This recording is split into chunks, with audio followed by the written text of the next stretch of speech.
예수께서 기도하시러 산으로 가사 밤이 새도록 하나님께 기도하시고 밝음에 그 제자들을 부르사 그 중에서 12를 택하여 사도라 칭하셨으니 곧 베드로라고도 이름을 주신 시몬과 그의 동생 안드레와 야고보와 요한과 빌립과 바돌로메와 마태와 도마와 알페오의 아들 야고보와 셀롯이라는 시몬과 야고보의 아들 유다와 예수를 파는 자 된 가룟 유다라.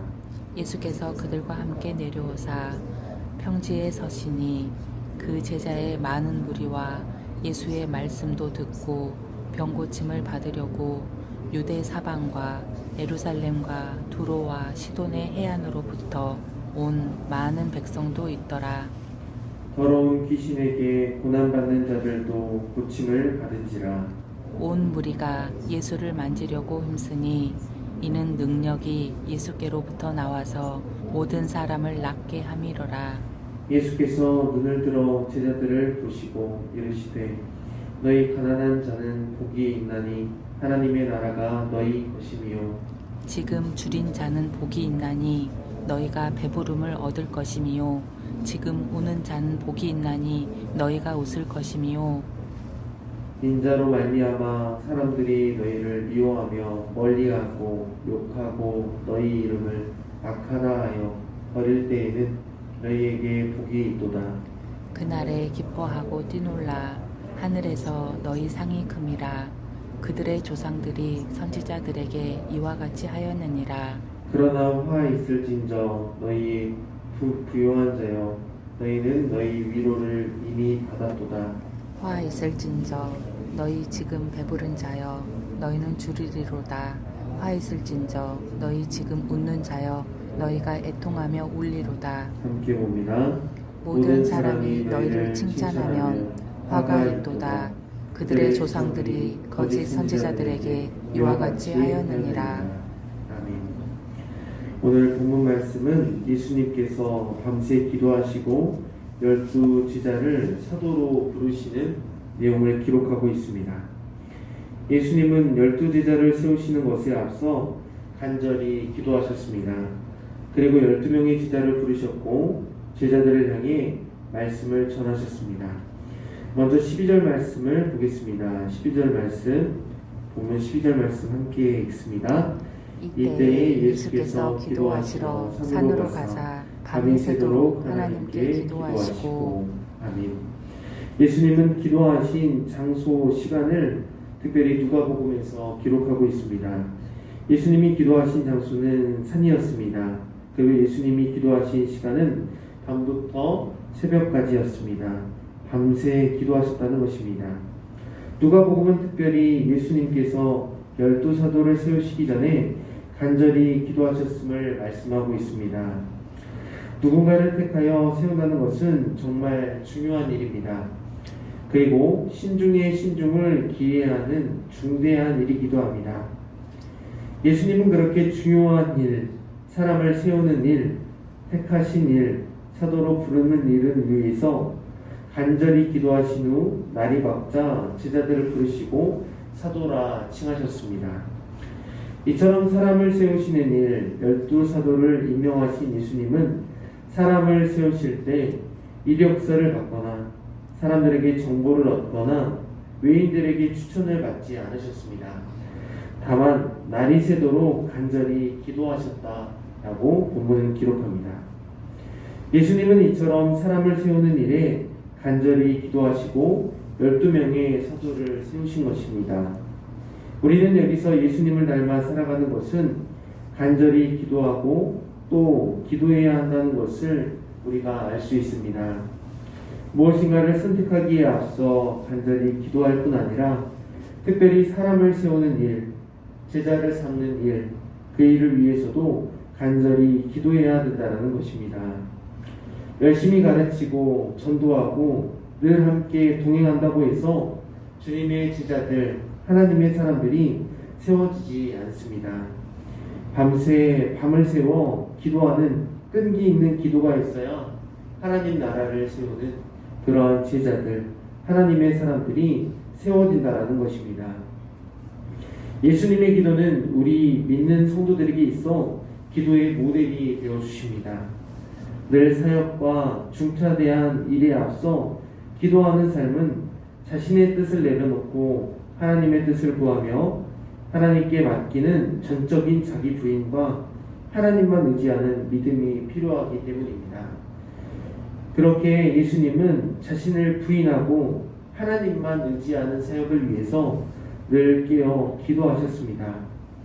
이처럼 하나님의 사람이 된 우리도 예수님과 같이 간절히 기도하는 기도가 수반되어야 할 줄 믿습니다. 오늘날 많은 그리스도인들이 전도하는 일과 구령의 열정을 잃어버리고 사람을 세우고 구원하는 일이 힘들어진 이유는 무엇입니까? 세상이 더 악해지고 복음을 듣기 싫어하기 때문만은 아닐 것입니다. 내 삶의 한 영혼을 위해 밤을 새워 기도하는 시간이 있는가? 그렇게 간절히 기도하는 장소가 있는가? 우리는 돌아봐야 할 것입니다. 사람을 세우는 일에 있어 예수님과 같이 기도할 수 있는 저와 여러분들 될 수 있기를 바랍니다. 이어서 13절부터 19절 말씀을 보면 예수님이 여러 사람들 중에 12사람을 택하셔서 사도로 부르셨습니다. 드디어 사도가 임명되는 순간입니다. 그런데 예수님은 13명도 아니고 11명도 아니고 12명의 사도를 임명하셨습니다. 이것은 하나님께서 12지파를 중심으로 이스라엘을 구원해 가셨던 것처럼 예수님도 12명을 통해 장차 예루살렘과 온 유다와 사마리아와 땅끝까지 예수님의 증인으로 사역하기 위해서 특별히 12명의 사도를 임명하셨습니다. 사도로 부름받은 12명의 사람은 출신과 직업 등 그들의 성정이 다 다양하고 평범한 사람들이었습니다. 지극히 평범한 사람들이 12명의 사도로 부름을 받았다라는 것입니다. 예루살렘의 엘리트의 상위 1%, 나사렛의 부자 상위 1%, 사마리아의 힘센 사람 상위 1%의 사람들이 아니었습니다. 지극히 평범한 다양한 사람들이었습니다. 이런 평범한 사도들에게 예수님은 산에서 내려오셔서 평지에서 설교하십니다. 오늘 본문 14절부터 16절 말씀이 예수님께서 평지에서 설교한 내용입니다. 12명의 제자들의 이름을 열거하고 있는데 12명의 사도는 베드로, 안드레, 야고보, 요한, 빌립, 바돌로메, 마테, 도마, 알페오의 아들 야고보, 시몬, 유다, 가룟 유다입니다. 예수님은 이렇게 다채로운 12명과 병고침을 받기 위해 모인 제자의 많은 무리들과 유다 사방, 예루살렘, 두로, 시돈의 해안으로부터 온 많은 백성들이 모여있는 그곳에서 설교하셨습니다. 그리고 심지어 18절 말씀에 더러운 귀신에게 고난받는 자들도 그곳 가운데 있었다라고 기록합니다. 사도로 부름을 받았다는 것은 복음을 잘 전해야 하는 그러한 자로 부름을 받았다는 것입니다. 예수님의 사역, 즉 그의 죽으심과 부활, 다시 사심, 그 본 것을 증언하는 일을 사도들이 맡았습니다. 우리가 생각할 때 이런 일을 잘하기 위해서는 미사오구나, 화려한 언변, 학식, 지식인, 표현력이 뛰어난 사람이 적합할 것입니다. 하지만 예수님은 다양한 사람들, 직업도 다르고 출신도 다르고 모아놓으면 가지각색인 사람들을 사도로 부르셨습니다. 이것이 무엇을 의미하는 것이냐? 이것은 사람의 일이 아니라 하나님의 일을 위해서 하나님께서 특별히 12명의 사람을 선택하셨다라는 것입니다. 사람이 세운 것이 아닙니다. 하나님께서 세우셨습니다. 12명의 사도는 사람의 일을 위해서 부름받은 사람들도 아니고 세상의 일을 위해서 쓰임받기 위해서 택해진 사람도 아닙니다. 하나님 나라를 위해, 하나님을 위해 쓰이기 위해서 특별히 하나님께서, 예수님께서 선택한 사람들이라는 것입니다.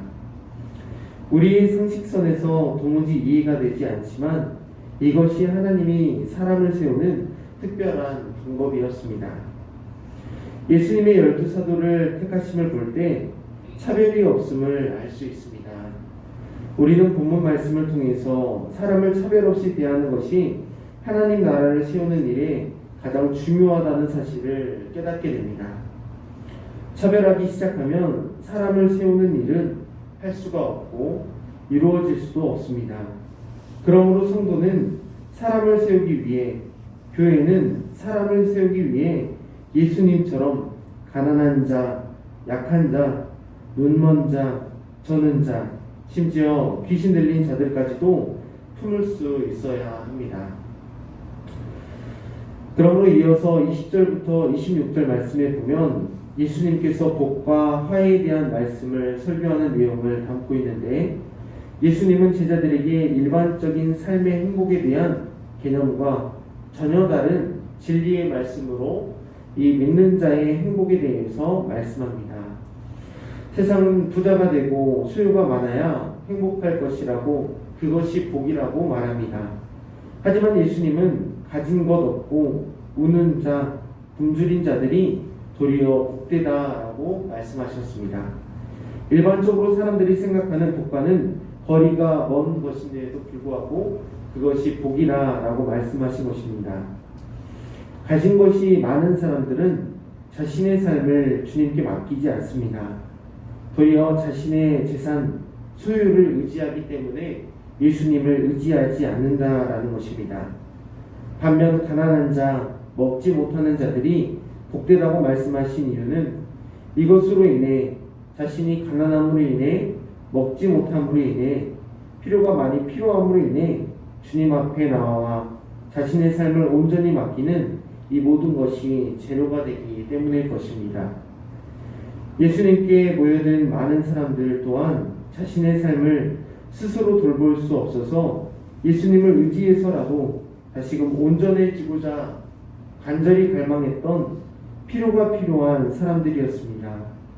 반면 주를 의지하지 않는 부요한 자, 배부른 자, 웃는 자들은 어떻습니까? 도리어 본문에 예수님께서 설교하기로 화가 있을 것이다, 그들에게 화 있다 라고 말씀하십니다. 예수님의 이러한 역설적인 설교는 당시 약한 자들에게는 소망이 되었습니다. 반면에 강한 자들, 자신을 의지하는 자들, 힘있는 자들에게는 절망적인 이야기였습니다. 모든 사람들이 바라고 소원하는 행복에 대해 예수님은 그것이 행복이 아니라 불행이라고 말씀하셨기 때문입니다. 예수님은 우리가 잘 아는 주기도문을 통해서 오늘날 우리에게 일용할 양식을 주옵시고 라고 기도하라고 가르쳐 주셨습니다. 사람의 행복은 부요해져서 내일의 행복을 찾고 내일의 소망을 찾는 자들이 아니라 오늘 일용할 양식을 구하는 그러한 약한 자들에게 참 복과 행복이 있다는 것입니다. 그러므로 저와 여러분들의 삶에 눈물이 있기를 바랍니다. 배고픔이 있고 또한 가난함이 있어 주님을 찾는 그러한 복된 삶이 될 수 있기를 바랍니다. 하나님의 나라가 이러한 자들의 것이라고 오늘 본문은 말씀하고 있기 때문입니다. 20절 말씀을, 오늘 본문 20절 말씀을 여러분들이 한번 읽어보십시오. 20절 말씀 읽습니다. 예수께서 눈을 들어 제자들을 보시고 이르시되 너희 가난한 자는 복이 있나니 하나님의 나라가 너희 것임이요. 아멘.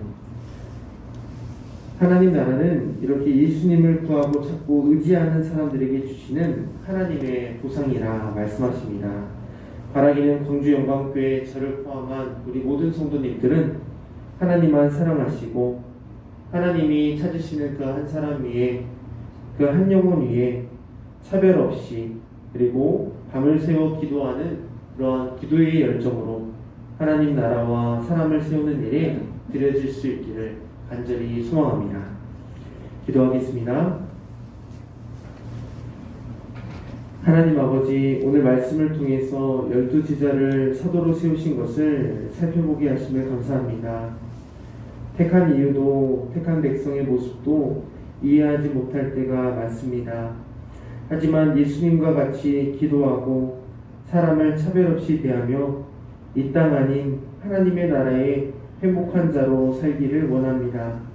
자격 없는 자를 택하여 구원하신 것을 늘 잊지 않게 하여 주시고 구원 얻은 믿음, 하나님의 선물인 것을 기억하며 자랑치 말게 하셔서 오늘도 그 구원을 위해서 애타게 복음을 찾고 기다리고 있는 사람들에게 차별 없이 복음이 전파되어질 수 있도록 인도하여 주시옵소서. 오늘도 복음의 빚진 자로서 늘 말씀을 의지하며 기도하기를 힘쓰며 예수 복음 전하는 자로 서길 원합니다. 하나님께서 능력 주시고 힘과 지혜를 허락하여 주시옵소서. 하나님, 오늘도 주신 말씀 붙잡고 기도의 자리로 나아갑니다.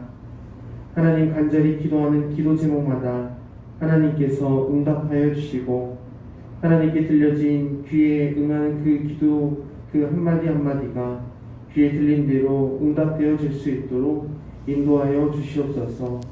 하나님 나라, 하나님의 뜻이 하늘에서와 같이 이 땅에서 이루어질 수 있기를 간절히 소망하오니 하나님께서 인도하여 주시옵소서. 이 모든 말씀 살아계시고 역사하시는 예수님의 이름으로 기도합니다. 아멘.